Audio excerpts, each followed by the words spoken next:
Doctor D Ramasamy மருத்துவர் அவர்களுக்கு நமது தலைமை ஆசிரியர் பொன்னாடை போர்த்தி சிறப்பு செய்யுமாறு அனைவரின் சார்பாக அன்போடு கேட்டுக்கொள்கின்றேன்.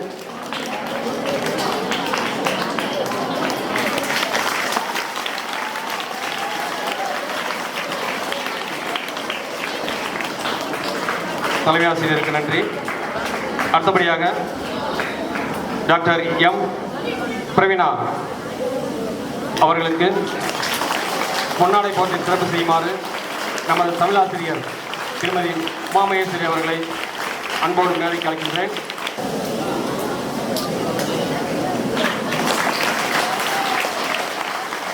அடுத்தபடியாக தமிழாசிரியருக்கு நன்றி.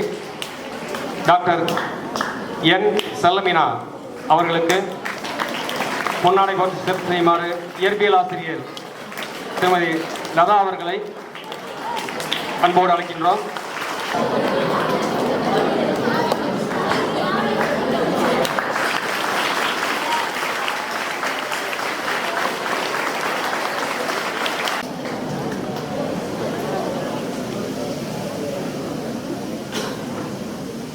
அனைவருக்கும் இனிய மாலை வணக்கம். ஒவ்வொரு ஆண்டும் இந்த சர்வதேச யோகா தினத்தன்று இந்த பள்ளி மாணவர்களை சந்திப்பதில் நான் முதலில் மகிழ்ச்சி அடைகின்றேன். இந்த பள்ளியில் பணியாற்றுகின்ற ஆசிரியர்கள், தலைமை ஆசிரியர், மற்ற பணியாளர்கள் அனைவரும், இதில் அதிகமானவர்கள் என்னோடு படித்தவர்கள், எனக்கு சொல்லிக் கொடுத்தவர்கள் என்பதில் இன்னும் மகிழ்ச்சி அடைகின்றேன். அதாவது சர்வதேச யோகா தினம் அப்படின்னு இந்த ஜூன் 21 உலகம் முழுவதும் கொண்டாடப்படுது. அது என்ன காரணம் அப்படின்னா, இந்த ஆயக்கலைகள் 64 அப்படிங்கிறதுல இந்த யோகா கலை அப்படிங்கிறது மிகவும் முக்கியமான கலை. இன்னைக்கு நீங்க எந்த கோயிலுக்கு போனாலும் நம்ம அந்த கோயிலில் இருக்கக்கூடிய தெய்வங்களையும் பாருங்க, கோபுரங்களில் இருக்கின்ற சிற்பங்களையும் பாருங்க, ஏதாவது ஒரு ஆசன நிலையில் அமர்ந்த நிலையில் வடிச்சிருப்பாங்க. ஏன்னு கேட்டால் அது எல்லாமே மிகவும் பயனுள்ளது அப்படிங்கிறத நம்மலாம் தெரிஞ்சுக்கிறதுக்காக அப்படி ஒரு நமக்கு ஒரு அடையாளமாக அதை வச்சிருப்பாங்க. அதுபோல் இன்னைக்கு பார்த்தீங்கன்னா விளையாட்டு அப்படின்னு எடுத்துக்கிட்டிங்கன்னா எத்தனையோ விளையாட்டுகள் இருக்கும். எல்லா விதமான விளையாட்டுகளும் நம்முடைய உடல் ஆரோக்கியத்தை தரக்கூடியது தான். அதே மாதிரி யோகாவும் நம்முடைய உடல் ஆரோக்கியத்தை தரக்கூடியது தானே. ஏன் யோகாவுக்கு மட்டும் ஒரு முக்கியத்துவம் அப்படின்னா, யோகா என்பது உடல், மனம், ஆன்மா அப்படின்னு சொல்லக்கூடிய இந்த மூன்றையும் இணைக்கக்கூடியது யோகா. அது என்ன ஆன்மா அப்படின்னா, மாணவர்களுக்கு விளங்குமா விளங்காதுன்னு தெரியல, இருந்தாலும் உங்களுக்கு கொஞ்சம் சொல்றேன். அதாவது உடல் வேற, உயிர் வேற அப்படிங்கிறத நம்முடைய சித்தர்களில் திருமூலர் நமக்கு இதை சொல்லியிருக்கிறார். அதாவது யோகாவை உலகுக்கு கொடுத்தவர் பதஞ்சலி அப்படிங்கிற ஒரு நிலை எல்லாருக்குமே பதஞ்சலி தான் யோகாவை உலகுக்கு கற்பித்தார் அப்படிங்கிற ஒரு எல்லாருக்குமே அந்த ஒரு தகவல் எல்லார்ட்டையும் இருக்குது. எல்லாருமே அதைத்தான் நம்பிக்கிட்டு இருப்பாங்க. ஆனால் இப்போ நான் ஒரு உண்மையை உங்களுக்கு சொல்கிறேன். எல்லாருமே தெரிஞ்சுக்கிடக்கூடிய ஒரு உண்மையான விஷயத்தை நான் உங்கள்கிட்ட சொல்கிறேன். இந்த யோகா செய்கிறோம் அப்படின்னா, யோகா என்ன பண்ணுது அப்படின்னு கேட்டிங்கன்னா, இங்கே இருக்க அறிவியல் படிக்கிற மாணவர்கள், 10வது படிக்கிற மாணவர்களுக்கும் தெரிஞ்சிருக்கும். இந்த நாளமில்லா சுரபிகள் அப்படின்னு சொல்லுவோம், 6 சுரபிகள். இந்த 6 சுரபிகளை திருமந்திரத்தில் 6 சக்கரங்கள் அப்படின்னு சொல்லியிருக்கிறாங்க. அந்த 6 சக்கரங்களை இயக்குவதன் மூலம் இந்த உடல், மனம், ஆன்மா இந்த மூன்றையும் இணைக்க முடியும் அப்படிங்கிறாரு திருமந்திரம், திருமூலர். இந்த பதஞ்சலி திருமூலர் இவங்களுக்குள்ள என்ன வித்தியாசம் அப்படின்னு கேட்டீங்கன்னா, இப்ப நான் சொன்ன இந்த 6 சக்கரங்களில் முதல் சக்கரம் அப்படின்னு எடுத்தீங்கன்னா மூலாதார சக்கரம். இந்த மூலாதார சக்கரத்தை முதலில் இயக்க தொடங்கினால், அந்த மூலாதார சக்கரம் விழித்து கொண்டால் நம்முடைய அறிவு, ஞானம் அனைத்துமே விழித்துக் கொள்ளும். சித்தர்கள் பூமியில் அமர்ந்து கொண்டு விண்ணில் இருக்கக்கூடிய கோள்களை ஆராய்ச்சி செய்தார்கள். அதற்கு முக்கிய காரணம் இந்த ஞானம், மெய்ஞானம் அப்படிங்கிற ஒரு அறிவு. அந்த மெய்ஞானத்தை அடைவதற்கு இந்த மூலாதார சக்கரத்தை தூண்ட வேண்டும். இந்த மூலாதார சக்கரத்தை எப்படி தூண்டுவது என்று முதலில் எழுதியதால் அந்த திருமந்திரத்தை எழுதியவருக்கு மூலன் என்று பெயர் வந்தது. ஏன்னா ஒரு 5000 ஆண்டுகளுக்கு முன்னால் எழுதப்பட்டது இந்த திருமந்திரம். இந்த திருமந்திரத்தை எழுதியவர் திருமூலர் அப்படின்னு சொல்லியிருக்கிறாங்க. ஆனா உண்மையிலே அவர் பேரு திருமூலரா அப்படின்னா தெரியாது. ஒரு அடையாளத்துக்காக சொல்லப்பட்டது. ஏன்னா இந்த மூலாதார சக்கரத்தை முன்னிறுத்தி மூலன் என்பவர் இந்த நூலை எழுதினார் அப்படின்னு சொன்னாங்க. அதன் வடிவில திருமந்திரம் அப்படிங்கிற நூல் எழுதியவர் திருமூலர். அந்த திருமந்திரத்துல தான் இந்த உடல் வேற உயிர் வேற அப்படிங்கிற ஒரு தகவல் இருக்கு. அதனால இப்ப இந்த உடலும் உயிரும் ஆரோக்கியமா இருக்கணுங்கிறது தான் நம்ம சார் சீனிவாசன் சார் முதலே உங்களுக்கு சொன்னார். மனம் ஆரோக்கியமா இருந்தா தான் உடல் ஆரோக்கியமா இருக்கும்னு சொன்னார். அந்த மனம் அப்படிங்கிறது, உயிர் என்பது, ஆன்மா என்பது ஒரு தனி. அதனாலதான் நம்ம அதவே நம்ம தொட்டு பார்க்கக்கூடிய ஒரு பயிற்சியா இருக்கிறதுனால தான் அந்த யோகா பயிற்சிக்கு ஒரு தனி தன்மை. இந்த யோகா பயிற்சி நம் உடலை மட்டும் இல்லாம மனதையும் நம் உள் உறுப்புகளையும் ஆரோக்கியப்படுத்தக்கூடிய ஒரு முக்கியமான பயிற்சி. அப்படிங்கிறதுனால நம்ம இந்த யோகா பயிற்சிக்கு ஒரு முக்கியத்துவம் கொடுத்து இன்னைக்கு சர்வதேச அளவுல இந்த யோகா பயிற்சியை எல்லாருமே உலகமே கொண்டாடிக்கிட்டு இருக்கக்கூடிய ஒரு தேவை இருக்கிறது.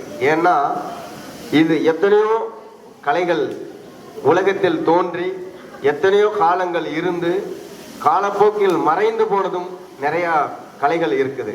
அப்படிப்பட்ட ஒரு கலை, இந்த யோகா கலையும் மறைந்து போகக்கூடிய ஒரு நிலையில் இருந்ததை இந்த உலகம் விழித்துக் கொள்ளும் வகையில் நம்மளுடைய இந்திய பிரதமர் மோடி ஐயா அவர்கள் ஒரு சர்வதேச யோகா தினம் அப்படின்னு ஒரு நாளை குறிப்பிட்டு இந்த யோகாவை உலகமே திரும்பி பார்க்கும் அளவிற்கு இந்த யோகாவுக்கு ஒரு பெருமை சேர்த்த ஒரு மிகப்பெரிய பெருமை, பாராட்டும் அவருக்குரியது. அப்படிப்பட்ட ஒரு செயலை இன்னைக்கு செஞ்சு இந்த சர்வதேச அளவுல உலகமே இன்னைக்கு இதை பாராட்டி இதை என்னன்னு யோசிச்சு பார்க்கக்கூடிய அளவுக்கு, அதன் மீது கவனத்தை கொண்டு வரக்கூடிய அளவுக்கு ஒரு செயலை செய்தவர் நம்ம பாரத பிரதமர். அதனால இந்த யோகாசனத்தை நீங்களும் தினமும் கடைபிடிக்க வேண்டும். ஏன்னா இது நம்ம நாட்டில், அதாவது திருமந்திரம் என்பது தமிழ்நாட்டில் தோன்றிய ஒரு தமிழ் நூல். திருமந்திரம் ஒவ்வொரு வீட்டிலும் இருக்கணும். திருமந்திரத்துல தான் உடம்பார் அழியின் உயிரார் அழிவர், திடம்பட மெஞ்ஞானம் சேரவும் மாட்டார், உடம்பை வளர்க்கும் உபாயம் அறிந்தேன், உடம்பை வளர்த்தேன் உயிர் வளர்த்தேனே அப்படின்னு பாட்டு இருக்கு. இந்த பாட்டு இங்க ஸ்கூல்ல இந்த கிளாஸ்ல ஏதோ ஒரு கிளாஸ்ல இருக்குன்னு நினைக்கிறேன். பசங்களும் என் கூட சொல்ல ஆரம்பிச்சிட்டாங்க இந்த பாட்டை. அருமையான ஒரு இது. ஏன்னா உடம்பை நம்ம பராமரிச்சோம்னா தான் நீண்ட நாள் உயிர் வாழ முடியும்.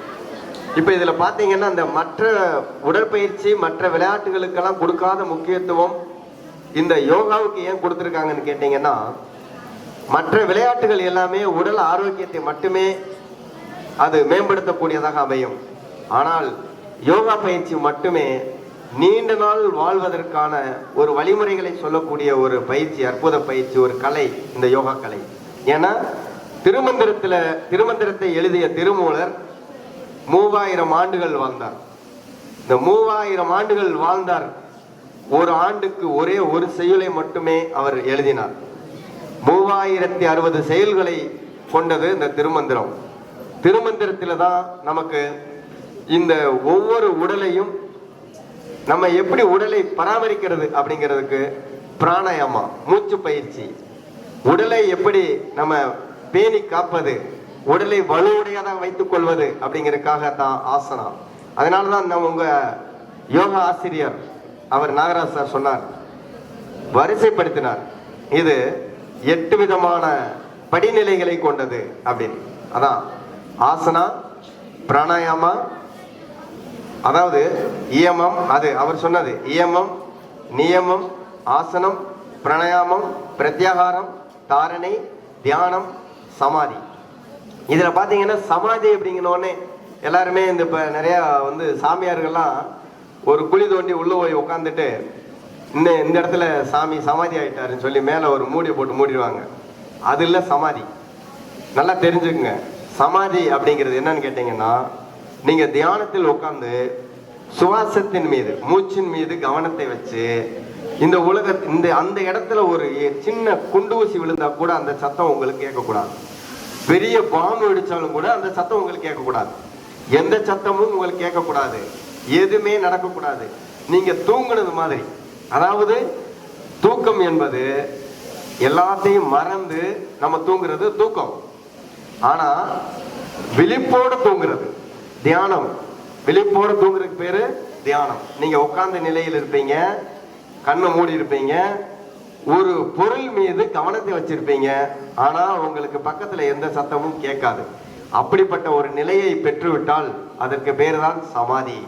அதனால இப்படி 8 படிநிலைகளில் இந்த சமாதி ஆயிட்டா, சமாதி அப்படின்னு உட்கார்ந்து இருக்கும் போது அவங்களுடைய அந்த அறிவு, அந்த ஆன்மா என்ன பண்ணும்னா, அண்டத்தில் இருக்கக்கூடிய எல்லா கோள்களையும் நட்சத்திரங்களையும் ஆராய்ச்சி பண்ணக்கூடிய அளவுக்கு மெஞ்ஞானத்தை பெற்றிருக்கும். அதான் இந்த யோகா கலையினுடைய மிகப்பெரிய சக்தி. அப்படிப்பட்ட ஒரு சக்தி வாய்ந்த இந்த யோகா கலையை நாம் போற்றி புகழ வேண்டும், பெருமைப்பட வேண்டும். அப்படிப்பட்ட அந்த யோகா கலையை கற்றுத்தந்த, சொல்லிக் கொடுத்த, அதாவது அதை உருவாக்கிய ஒரு பெருமை நமக்கு சார்ந்தது. அதனால் அப்படிப்பட்ட ஒரு யோகாவை உலகமே போற்றும் போது நம்ம அந்த யோகாவை மறந்து அதை விட்டுறக்கூடாதுங்கிறதுக்காக தான் சர்வதேச யோகா தினம் வச்சு ஒவ்வொரு ஜூன் மாசமும் 21ஆம் தேதி நம்ம அந்த யோகாவை கொண்டு வந்து நம்ம நடத்திக்கிட்டு இருக்கிறோம். ஆனால் இந்த 21ஆம் தேதி மட்டும் நம்ம அந்த யோகாவை எடுத்து சும்மா பார்த்துட்டு அதுக்கு பிறகு அதை பத்தியே நினைக்காம இருந்தோம்னா அதனுடைய பலன் நிச்சயமா நமக்கு கிடைக்காது. ஏன்னா யோகாவின் பலனை அறியணும், யோகாவின் பலனை அனுபவிக்கணும் அப்படின்னா அதை அனுபவிக்கணும். அதாவது ஒரு ரோஜா பூ இருக்குன்னா, ஒரு மல்லிகை பூ இருக்குன்னா, அந்த பூவுல மனம் இருக்குன்னு சொன்னா மட்டும் நமக்கு அதனுடைய உணர்வு தெரியாது. அந்த மனம் எப்படிப்பட்டது, எவ்வளவு சுகமானது அப்படின்னு சொல்லி காதுல கேட்டா தெரியாது. அதை நீங்க அதை முகர்ந்து பார்க்கணும். அதை நுகர்ந்து பார்த்தீங்கன்னா தான் அதனுடைய மனம் எப்படிப்பட்டதுன்னு உங்களால புரிய முடியும்.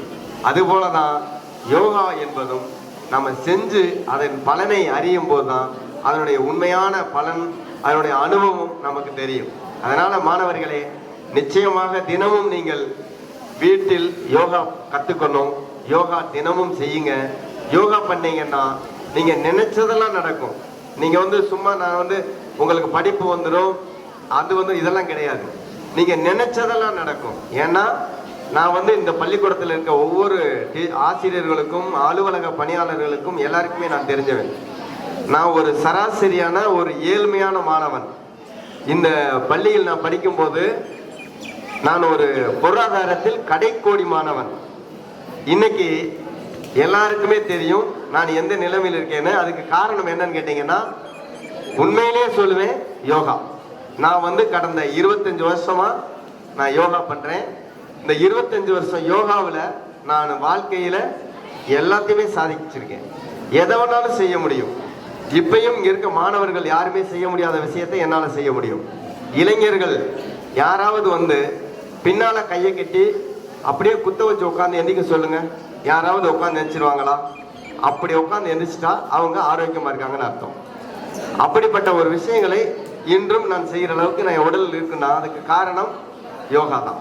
அதனால யோகா பயிற்சிங்கிறது அவ்வளவு சாதாரண விஷயம் இல்லை. எல்லாரும் யோகாவை தினமும் கற்றுக்கொள்ளுங்கள். தினமும் வீட்டில் செஞ்சு பலனடையுங்கள். இது நான் இப்ப சொன்ன உடனே யாராவது ட்ரை பண்ண நினைக்கிறாங்க. யாராவது வாங்க, ஒரு மாணவர் யாராவது ஒருத்தர் மேல வாங்க, சும்மா வாங்க, இங்க வாங்க. யார் வேணாலும் வரலாம்.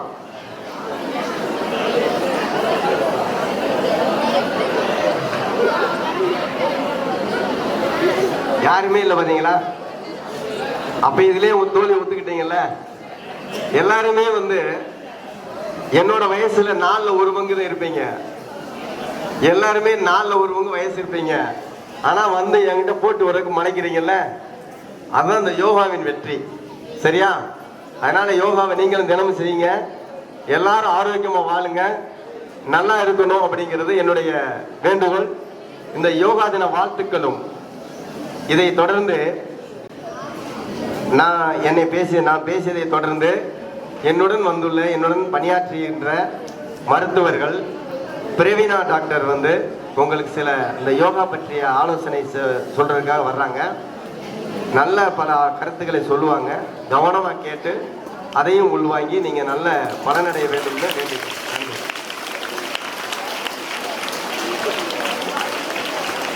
யோகால 8 படிநிலை இருக்குன்னு சொன்னாங்க. அது என்னென்னு சொன்னாங்கன்னு எல்லாருக்கும் ஞாபகம் இருக்கா? அந்த 8 படிநிலையுமே நம்ம யோகாவை சமாதி அடைகிறதுக்கான நிலை.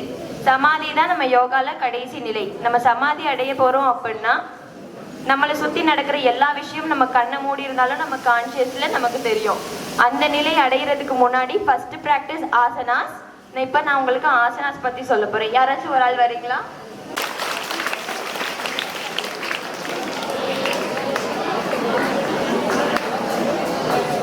அர்த்த சக்கராசனா. கால் 2ஐயும் சேர்த்து வச்சுக்கோங்க. கை 2 உடம்பு ஒட்டி இருக்கணும். மெதுவா கை 2ஐயும் உடம்பு ஒட்டி வச்சுக்கோங்க. கால் 2ஐயும் நேரா வச்சுக்கோங்க. ஏகபாத சக்கராசனா. மெதுவா மூச்சு இழுத்துட்டு இடுப்புலேருந்து நல்லா பின்னாடி பெண்ட் பண்ணணும். கை 2ம் தரையில இருக்கணும். கால் நேரா இருக்கணும். இதுல நம்மளோட கான்சென்ட்ரேஷன் இம்ப்ரூவ் ஆகும். விருக்ஷாசனா. மெதுவா வலது கால் எடுத்து இடது கால் உள்தொடையில வச்சுக்கோங்க.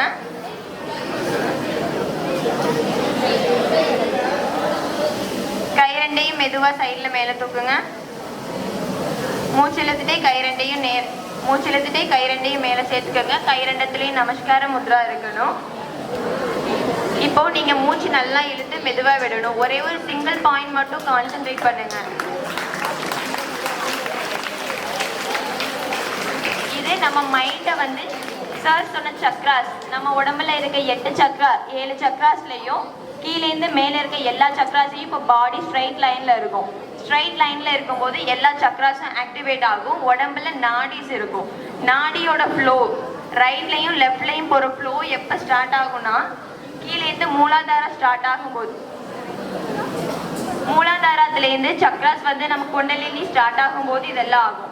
இந்த பொசிஷன் நீங்க எப்பெல்லாம் கரெக்டா பண்றீங்களோ, இது உங்களால கண்ணை மூடிட்டு நேரா ஸ்டெடியா நிக்க முடியும் அப்படின்னா உங்களோட மெமரி பவர், கான்சென்ட்ரேஷன் எல்லாமே ப்ராப்பரா இருக்குன்னு அர்த்தம்.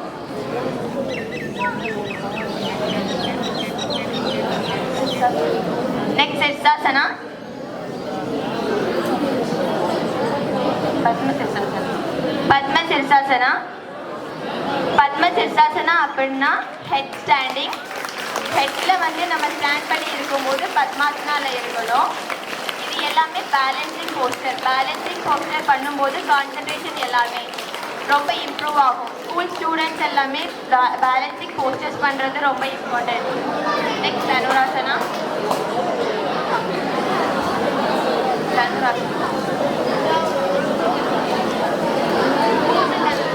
பூர்ண தனுராசனா. மெதுவா படுத்துக்கங்க. படுத்துக்கிட்டு கால் 2ஐயும் மேலே இழுத்து கால் 2ஐயும் வச்சு தலையை தொட முடிஞ்சிச்சுன்னா தலையை தொட ட்ரை பண்ணுங்க. பூர்ண தனுராசனா. பாடி அளவு ஃப்ளெக்சிபிலிட்டி மட்டும் இல்லாமல் இன்டர்னல் ஆர்கன்ஸ் எல்லாமே ஸ்டிமுலேட் பண்ணும். ஸோ இன்டர்னல் ஆர்கன்ஸ் ஸ்டிமுலேட் ஆகிறதுனால பிரெயின் ஃபங்க்ஷன்லேருந்து நம்ம நார்மல் ஃபங்க்ஷனில் மெயின்டைன் ஆகும். ரிலாக்ஸ்.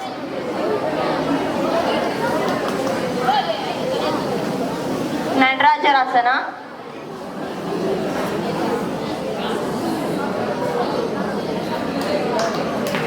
Single stand posture. ஒரு கால் நின்றுக்கிட்டு இன்னொரு கால் ஃப்ரண்ட்ல முன்னாடி இன்னும் பெண்ட் பண்ணணும். ஃப்ரண்ட்ல பெண்ட் பண்ணி கை நேராக இருக்கணும். இது எல்லாமே பேலன்சிங் போஸ்டர். இந்த போஸ்டர் பண்ணும்போது நம்ம பாடியில் இருக்க எல்லாமே சக்ராஸ் எல்லாம் சேம். பேலன்சிங் பண்ணும்போது எல்லாமே ஆக்டிவேட் ஆகும். நெக்ஸ்ட் புஜங்காசனா.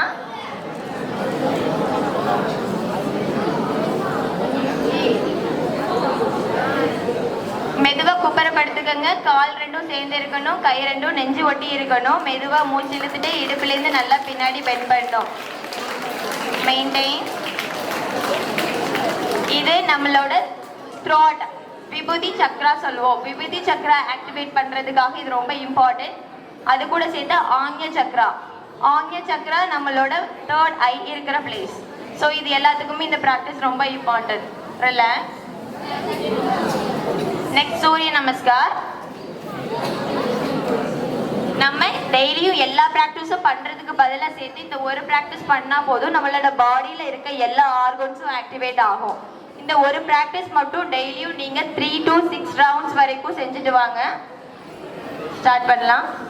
ஃபர்ஸ்ட் கால் ரெண்டையும் சேர்த்து வச்சுக்கோங்க. கை ரெண்டும் நமஸ்கார முத்ரா. மெதுவா மூச்சு இழுத்துட்டு கை ரெண்டையும் மேலே எடுத்துட்டு போங்க. ஹஸ்த உத்தானாசனா. மெதுவா மூச்சு விட்டுட்டு கை ரெண்டையும் வச்சு கீழே கால் பிடிச்சுக்கோங்க. பாத ஹஸ்தாசனா. Third poster. வலது கால் முன்னாடி வைங்க, இடது கால் பின்னாடி. அஸ்வ சஞ்சாலனாசனா. பின்னாடி இருக்க கால் முட்டி இன்னும் கீழே இருக்கணும். தலை நிமிர்ந்து மேல பாருங்க. மெதுவா 2 காலையும் பின்னாடி எடுத்துட்டு போங்க. 4.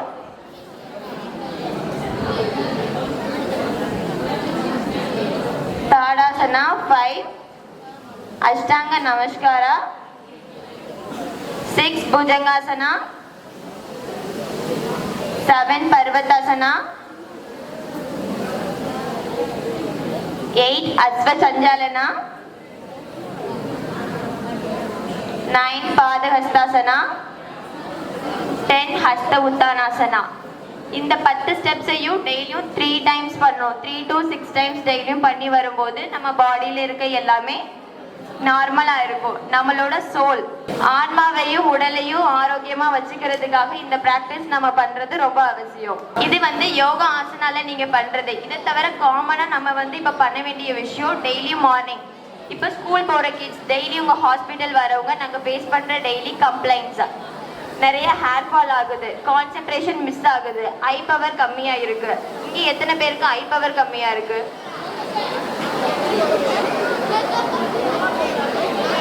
இது எல்லாத்தையும் இம்ப்ரூவ் பண்ணணும் அப்படிங்கிறதுக்காக எதுவும் ஒர்க் அவுட் பண்ணுறீங்களா?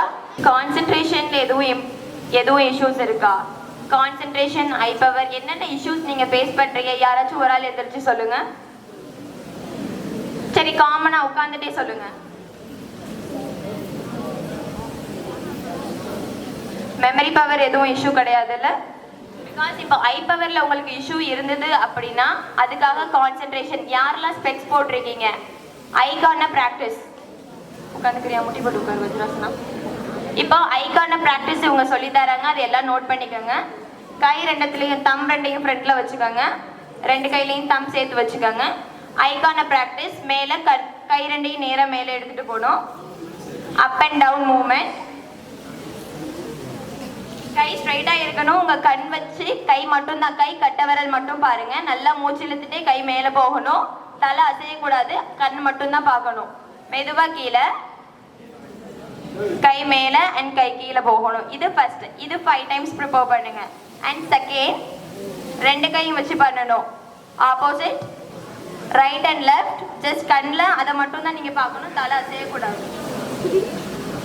2. Third movement, up and down, கிராஸில் போகணும், டயக்னல். 3, 4, same rotation.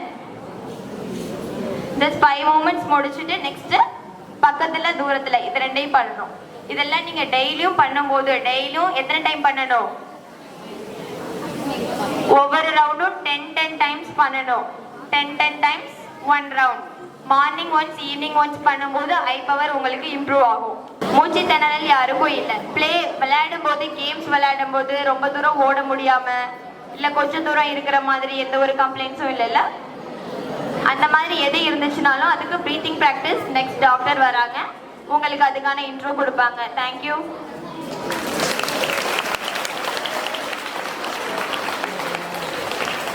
யோகா தின வாழ்த்துக்கள். நான் இப்போ உங்களுக்கு மூச்சு பயிற்சி பிராணாயமா பற்றி சொல்கிறேன். பிராணாயமா பண்ணுறதுனால என்ன கிடைக்கும், எப்படி பண்ணலாம் அப்படின்றத பற்றி சொல்கிறேன். இப்போது நம்மளோட வாழ்க்கை முறை இருக்கு இல்லையா, அது வந்து டைம்க்கு டைம் சேஞ்ச் ஆகிட்டே இருக்குது. அதாவது பிளாஸ்டிக் அதிகமாக யூஸ் பண்ண ஆரம்பிச்சிட்டோம், சீக்கிரம் காலையில் எந்திரிக்கிறது இல்லை, நைட்டு லேட்டாக தூங்குறோம். இந்த மாதிரி நம்மளோட வாழ்க்கை முறை மாறிக்கிட்டே இருக்கு இல்லையா. இந்த லைஃப் ஸ்டைல் சேஞ்சஸ்னால நிறைய நோய்கள் வந்துட்டே தான் இருக்குது. ரீசெண்டாக கோவிட் வந்தது இல்லையா, ஸோ அந்த மாதிரி புதிய நோய்கள் வந்துக்கிட்டே தான் இருக்கும், இப்போ வந்துக்கிட்டே தான் இருக்குது. ஸோ இந்த மாதிரி புதிய நோய்கள் வரும்போது அதை தடுக்கிறதுக்காகவும் அது வந்துட்டா அதுலேருந்து நம்ம மீண்டு வர்றதுக்காகவும் உதவுறது தான் இந்த பிராணாயாமாஸ். அதாவது நம்மளோட நோய் எதிர்ப்பு சக்தியை அதிகப்படுத்தும். பிராணாயாமால நாடி சுத்தி, சந்திர நாடி, பிராமரி, பஸ்திரிகா அப்படின்னு நிறைய பிராணாயமா இருக்கு. அதுல இந்த நாடி சுதி அப்படின்றது ரொம்ப முக்கியமான பிராணாயமா. அது எப்படி பண்றது அப்படின்னு மட்டும் நான் உங்களுக்கு சொல்றேன். எல்லாரும் இருந்த இடத்துலயே ஸ்ட்ரைட்டா உட்காந்துக்கோங்க. உங்களோட முதுகு தண்டுவடம் வந்து ஸ்ட்ரைட்டா இருக்கணும்.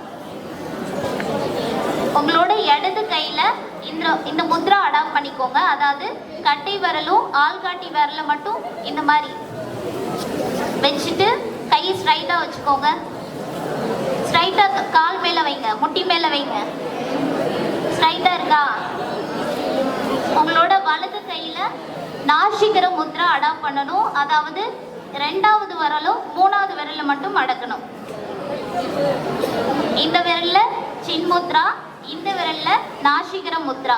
இந்த நாசிகர முத்ராவை நோஸ்ல பிளேஸ் பண்ணிக்கோங்க. பிளேஸ் பண்ணிட்டு உங்களோட இடது நாசல் இருக்கு இல்லையா, அதாவது லெஃப்ட் நாஸ்ட்ரல் வழியா ஃபர்ஸ்ட் மூச்சை இழுக்கணும். நல்லா மூச்சை இழுத்துட்டு கொஞ்ச நேரம் ஹோல்ட் பண்ணிக்கோங்க. அதாவது மூச்சை பிடிச்சிக்கோங்க. பிடிச்சிட்டு அதை அப்படியே ரைட் வழியா மூச்சை விடணும். ரைட் நாசல் இருக்கு இல்லையா, வலது நாசல் வழியா மூச்சை விடணும். மறுபடியும் ரைட்லேருந்து இழுங்க. ரைட்ல இழுத்துட்டு மூச்சை பிடிச்சிட்டு இடது சைடு வழியா, அதாவது லெஃப்ட் சைடு வழியா விடணும். இது வந்து ஒரு ரவுண்டு. இது கண்டிப்பா ஒரு 5 ரவுண்ட்ஸாவது பண்ணணும். இயர்லி மார்னிங், அதாவது காலையில 5 மணிக்கு பண்றீங்க அப்படின்னா இதோட பெனிஃபிட்ஸ் வந்து ரொம்ப அதிகமா இருக்கும். அப்படி முடியல அப்படின்னா உங்களுக்கு எப்போ டைம் கிடைக்குதோ அப்பெல்லாம் இதை பண்ணுங்க. இது ஒன்லி வந்து உங்களோட நோய் எதிர்ப்பு சக்தியை மட்டும் அதிகப்படுத்தாது, கான்சன்ட்ரேஷனையும் இம்ப்ரூவ் பண்ணும், உங்க பாடியை வந்து ஹெல்த்தியா வச்சுக்கும். நீங்க மட்டும் பண்றது இல்லாம உங்க வீட்டில் இருக்கவங்களுக்கும் இதை சொல்லிக் கொடுங்க. ஹெல்த்தை மெயின்டைன் பண்ணிக்கோங்க. தேங்க்யூ.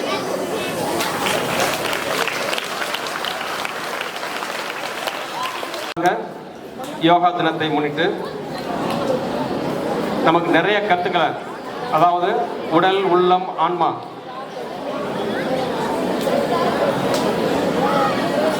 ஒவ்வொன்றுக்கும் என்ன தொடர்பு இருக்கு, அதே மாதிரி ஒவ்வொரு மன அமைதிக்கும் என்ன பயிற்சி இருக்கு,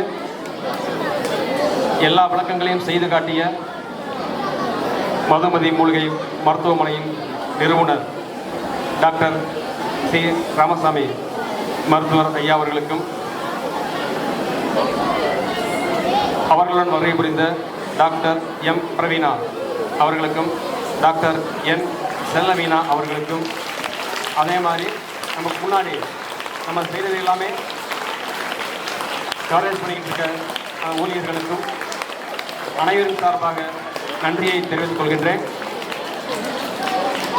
அதே மாதிரி நமது பள்ளி மாணவர்கள் யோகான்னு சொன்னால் நம்ம பள்ளி மாணவர்கள் எவ்வளோ நல்லா செய்வாங்கன்னு நான் இன்றைக்கி பார்த்துருக்கேன்.